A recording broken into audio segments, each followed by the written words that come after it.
जीवन में एते भी व्यस्त रुहतु ना जे जहाँफल निजर लोक मैंने आपण दूरे जीवे किंबा एते भी कहारी को समय दिंतु ना जे जहाँफल से आपण को सस्ता भावी नेब।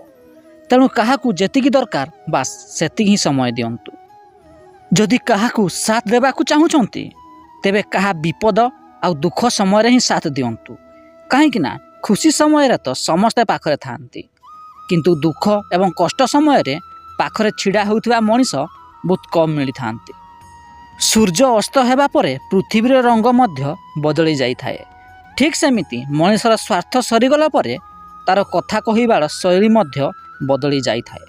तेणु सबुबले सही लोक मानक सहित संपर्क रखंतु जे कि निस्वार्थपर भाव में संपर्क रखि थाए। सबुदिन एमिति वीडियो देखिया पाई आम चैनल को लाइक शेयर एवं सब्सक्राइब करिया को जमारू भूलिबेनि।